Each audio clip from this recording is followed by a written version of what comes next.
Take freedom from a cold dead hands. We're locked in low for the last dance. 'Cause living on the American gangster, ready to die for this man. Consistent with my real gender. No more man! No more man!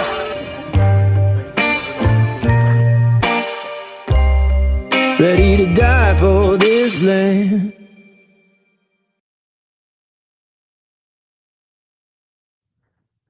Welcome to the Patriot Punkcast. I am your host, Chase Matheson, and tonight we're riding without Mr. Daniel Wagner, so if you would, please send him a hello message on Twitter. Tonight, we're going to talk about some very interesting things.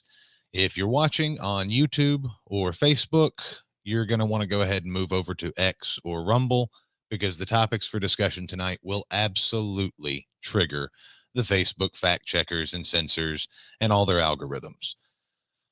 On the menu for tonight, we have the Williamson County has been paying $400,000 contracts without inspecting what they expect.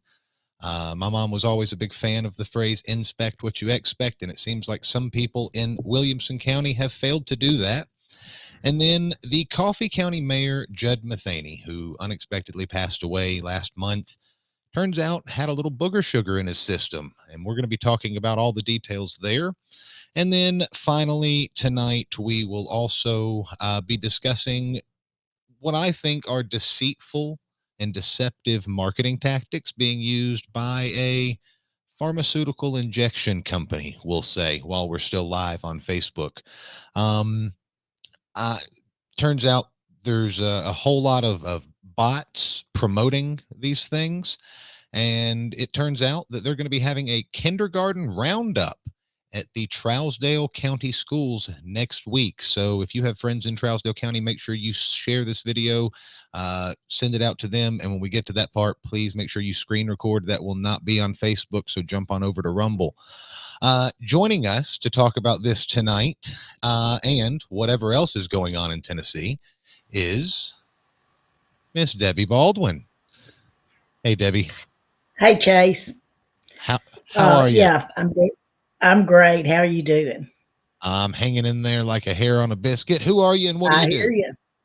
I'm Debbie Baldwin. I'm a city alderman for the town of Camden. I'm also running for office of property assessor for Benton County. I'm also a wife, mother, grandmother who is ever watchful. I've been known as the geriatric warrior. I believe you pegged me one time. I'm always looking out and searching to make things right that have gone to the left and expose the dark with the light. Well, it is an absolute pleasure having you tonight. And I think it's going to be pretty interesting discussing some of the issues, especially when we get into the school system. So thank you for joining us. And then also on the list tonight, we have Miss Amanda Price. Hello, good evening. Thank you for having me back again. Hey, it's always fun, especially I like to keep tabs on what's going on in Wilson County because I have a little few ties there. So for those who have not met you before, who are you and what do you do? My name is Amanda Price. I used to be an employee for Wilson County Schools and a contractor as a registered behavioral technician. I'm also a wife and mother of 6, and I started Moms for Liberty Wilson. I'm in my 3rd year now fighting for parental rights in Wilson County. Wow. Well, it is a pleasure to have you on the show. And I think we're going to have some fun tonight. Now, again, bear with me, guys, if you're watching live on Rumble, because I don't have Daniel with me tonight, but I should have all the kinks worked out. I've got everything laid out and scripted, not the discussions, but at least the topics and the outline. So before we actually kick everything off, I do want to go ahead and talk about, take care of a little bit of business. So make sure you check out the Patriot Punk Network website, because we are highlighting our latest video, which is the commies aren't coming. They're already here. Might also be titled "The Flowers Are Blooming in Antarctica." We're doing a little testing with some different titles there. But this is the group that is absolutely targeting your kids and encouraging some of the student protests. And one of the goals that they state is that they want to bring about the end of the U.S. empire. So it was a really thoughtful panel discussion that we had with Larry Linton, Connie Reguli. Daniel was there for that. We had Chuck Pierce and Penny Fay. It was real good fun. If you haven't checked it out, please do, because you really need to understand what your kids have already seen and some of the influences that they might be having presented to them. And then while you're over there at the Patriot Punk Network website, we will make sure that hold on here real quick. Got to bring up the right one. While you're over there, you can click on the support button, and you can, hold on. Yep. You can go to the support page right here, and you can become a recurring supporter. Now, over the next few months, we will be probably sometime midsummer. We're going to announce some kind of either a members only show or a group or a chat or events or something like that. And we are entirely self-funded. We rely on sweat, work, and what little contributions we're able to get. So please help us out. Even if it's just $5, every little bit helps. And with as many people as this show reaches, it would be nice if even $1 from everybody would keep this show going for forever. So, and be sure to sign up for our newsletter over there, because we will be sending out, there's a civil disobedience guide that we put out every newsletter. And if there's ever any outages, like from the solar flares this weekend, then you'll be able to get in touch with us, and we'll be able to get in touch with you, assuming the entire grid doesn't go down. I know some social media networks had some issues. And then also, for those of you who are really excited about seeing me dig up dirt on corrupt politicians, I think you're going to like the next little announcement that I have. I am officially reactivating my Kirby distributor agreement, and what used to be a vacuum now does dozens of different jobs around the house, from hard floors to curtains, tile, carpet, furniture, rugs. Use one machine to clean everything, and then turn around, change a light bulb, or unclog a drain with it. The best part, it is made in America for over 100 years. And those of you interested in cleaning up dirt in your community and in your homes, or if you happen to have an old Kirby that needs service, reach out to me on Facebook and stay tuned. I'll be putting more information out on that here in the next couple of weeks. So before we actually get started, I really did want to bring up something that's been going on, and kind of take a moment out of our time to keep our thoughts and prayers with Director of Rutherford County Schools, Jimmy Sullivan. For those of you who haven't heard, his, I think, 9-year-old son was sucked into a storm drain during the rains right after the storm a few days ago. He's been in pretty bad shape. The prognosis does not look good. And he was swept into the storm drain, under the roads, came out at the other end, and he is fighting for his life. So whatever deity you pray to, please pray to them, and keep that family in your thoughts, because I know they're going to be having a really hard time right now. So, and then in other news, we also had the Aurora. Okay, so did you guys see the Aurora, or was it HARP? I have to know. What do you guys think? I saw bits and pieces of it. I went outside. I was already dressed for bed and everything, and I got a text from Mount Juliet, the city, and they said, go out and look north. And I said, okay, come on, everybody. I brought my whole family out there, and we saw a few with the naked eye. It was quite beautiful, but of course, for whatever reason, it just picked up way better on the cell phone. I don't know if you had that same experience. I did. What about you, Debbie? I definitely did. We went to Christie's and saw it from our house because we have too many street lights at our house. So yeah, we could see it on the camera very well, but not with the naked eye so well. So I made a lot Yeah. of pictures while it was there. Yeah. Well, I think there's something about the like ultraviolet lights, like the sensors on our phone can actually pick up just a little bit more than necessarily what our eye can or what the average spectrum can, and it converts Yeah, that extra little bit of wavelength into bright colors. I could see some pink glowing in the sky. I was also forced to leave public property in Bedford County, and I'm not very happy about that. If you guys are in county government and you want a public road to be closed after dark, you need to put signs up, a gate, and you don't need to leave it open.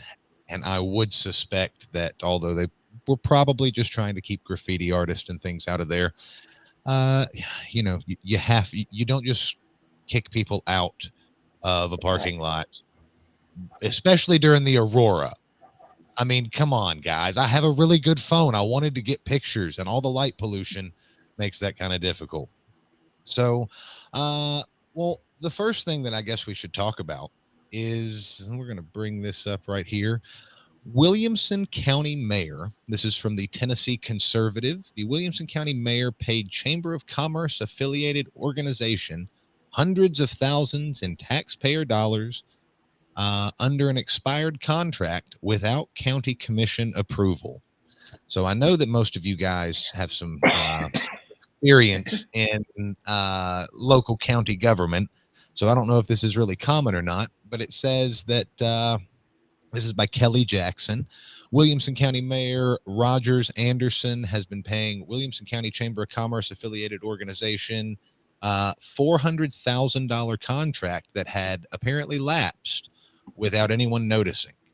The contract was renewed in May of 2022 and expired June 30th. The contract, which was initiated by Mayor Anderson's office, was initiated for the purpose of economic development services in Williamson County. Well, that just sounds like kickback, but let's see. Beyond working from an expired contract and disseminating funds to Williamson Inc., for services rendered without approval from Williamson County Commission, the purse strings in Williamson County government, it appears that the terms of the agreement have been breached. So we're going to go through here. It was a $400,000 contract, and it turns out that we've got District 7 County Commissioner Christopher Richards, sent inquiries to the office asking for the contracts so that he could get an idea of where the $400,000 was going. The language in the contract with Williamson Inc. obligates the organization to not only be compliant with the terms of the agreement, which you would think that's in every contract, but also allow the county to have the ability to terminate the agreement should these terms have been breached.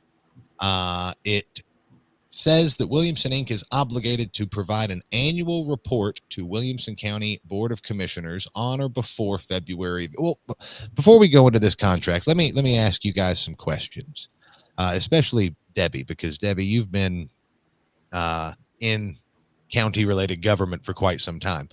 Yes. Is it common that a contract can be overlooked or something like that? And what happens if that is the case? Apparently it can because we've had one overlooked county wise several years back that allowed Donna Barrett and her organization to continue collecting monies for finding old taxes that had not been collected by businesses and such. She continued on until she had exhausted everything, even though it was outside the contract time. So unless you have commissioners that are on top of it or an oversight committee that works really close on things like that, it can happen.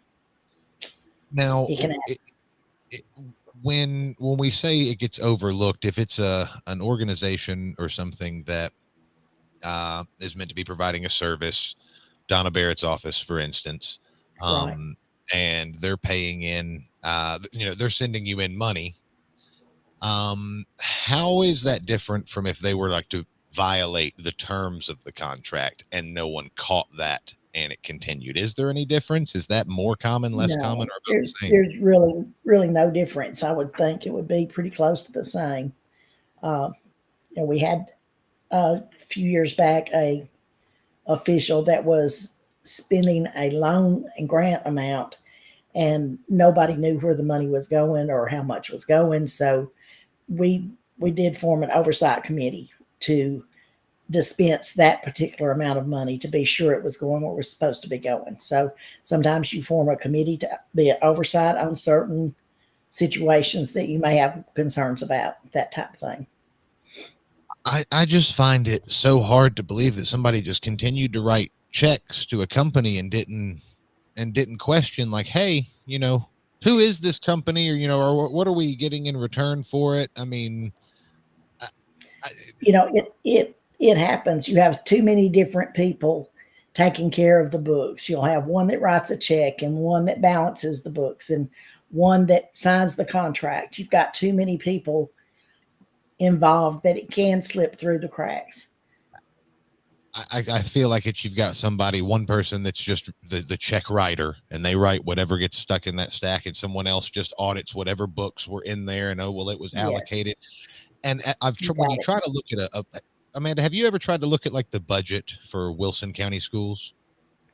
I have not looked at the budget myself because that just makes my skin crawl trying to think about it. But my treasurer has looked at it quite extensively, and she's found some issues. So, yeah. Well, whenever I look at a budget, the budget doesn't actually tell you where anything is. You've got $6 million in payroll. You've got $437,000 in XYZ. But it doesn't, you then have to request all of the receipts and invoices associated with each one of those to start digging into it. So when the county commission looks at it, or the city council or anything like that, how in depth do they actually go? Because when they review a budget, I mean, yeah, it looks good. Looks like you should be able to run a business off of that. But do they actually get to see do you get like feedback from these organizations, or is that only the budget committee hearings and stuff like that? I'm not sure how that works, to be honest with you. Well, Debbie? The county has a budget committee that works on it, but they work with each head of every department. The city is a little different. We just have the five of us that make the decisions, and we have a good recorder that presents us every month with each department, what they have spent, what they have coming in. We see almost an audit every month from her. So we know what's being spent, where it's being spent, a lot more than the county does. I don't think the county commissioners get that in depth every month like we do in the city. Of course, they're dealing with a whole lot more money than the city does also. Mm-hmm. So question for you then, Amanda, you run a nonprofit, right? Moms for Liberty. Mm-hmm. So what happens when you guys have to have board meetings? Do you guys have to review a budget, or at least review spending and things like that? We do. The treasurer does put together a budget review for me to present to the chapter members at certain meetings. So yeah, I try not to spend anything at all if I can if I can avoid it. We just do everything for free, but every once in a while we do have some expenses, but not very often. It's strange how the government never seems to have that kind of attitude, isn't it? They are happy spending money. There was a post in Tullahoma Talk today, and though Mr. Daniel Berry and I have had some disagreements in the past, nothing about this post upsets me, and I think he took it maybe as though it did. But they're proposing possibly needing to levy a 15-cent property tax increase. Hold on, I got a train, guys. A 15-cent property tax increase. so that they can continuously fund road repair. And it's a lot of people don't want a tax increase. Tullahoma taxes are already really, really high. And I feel like my suggestion was find a way to trim the fat. No matter, between all of us, we've looked at and we've been around several different types of government departments and offices in different areas. You know, you guys, Amanda, you deal with the school system, multiple different high schools, I should imagine, and the actual county school system. Do you deal with any of the city schools there in like Lebanon? We try to get out to Lebanon. We don't have the bandwidth to cover everything. Every once in a while, I'll hear from some of the school board reps out there, or at least one of them. So So and I think we've got a new friend on the board here coming soon, hopefully. So hopefully she'll keep in contact with us as well. But yeah, the Lebanon Special School District is just like the forgotten stepchild for whatever reason. People don't seem to look at them very often, but they also don't draw a lot of attention either. I mean, they kind of stay out of trouble, it seems. it's not very big from what I understand. It's under 8th grade, right? Right. So just in Lebanon, but you guys as an organization have to still kind of include and cover that. So I understand that the burden of government is quite big. But before we get too derailed, let me go back to this this article here. So the Board of Commissioners for February of each year data let's see, they were meant to provide an annual report to the Williamson County Board on or before February of each year. And that was to include data that evaluated whether the chamber has met its benchmark goals and the effectiveness of the chamber's economic development services. They were also meant to ensure that the Economic Development Board, Executive Committee, and the full board met a minimum of 4 times annually, with the Executive Committee meeting at least once each calendar quarter. Ensure minutes were available. The chamber shall use the funds only for actual cost related to the Office of Economic Development, and it shall not be used to pay chamber-related expenses, chamber employee salaries, or chamber operating costs, which are not relevant or relative to the economic development functions. And as a condition of funding prior to July 1st of each year, the chamber shall provide a detailed accounting of the expended funds. So if no one noticed that it was going on, it says they would also have to refund the expenditures amount if they overspent. They have not met their full obligation, according to information provided by Commissioner Richards. Richards has conveyed that there was never been an annual report provided with the explicit expenditures of funds, just some general benchmarks that might or might not have been a product of the agreement with the office. And additionally, the minutes for meetings shared with Richards indicate that Williamson Inc. met maybe 3 times in a year and not the 4 they're obligated to. Email correspondence shared with Commissioner Richards indicates that some of the funds were spent on salaries for staff, and that there's no other documents with appropriate specificity explaining exactly where all the money they were given for economic growth and development is being spent. Is anybody surprised? No. What was in Camden? What was the story that happened out there with Donna Barrett's office? Without getting into too many of the weeds, what was the gist of the deal with her and the previous administration? Yes, the mayor before the one we have now, previous administration, had made a contract with her. Her company, or LLC, digs through your books to see who has not paid taxes. If you have a hotel in town that hasn't paid their proper share, she would go bill them, and what she collected, she got to keep. I believe it was like half of, or it was a huge amount of it anyway. And she continued to do this. Even a new tax that came out like on July 1st, she did not even give our tax assessor or what is she? The tax, the one that sends out your tax bills, not the assessor, but the other office. She didn't even have a chance to send out the tax bills for that before Donna Barrett was going and collecting it so she could get part of it. Just things like that. It was just She made lots of money off it. At the time, I could have told you how much because we dug into it. We saw how much she made. We couldn't get the commission to fire her. We couldn't get the mayor at the time to fire her. But eventually she saw she had all the money she could retrieve from the county, and she went about her merry business somewhere else. Well, After she had gotten several $100,000 from our county. Yeah. Sounds about right. We're going to go ahead Yeah. and drop the YouTube and Facebook stream. So we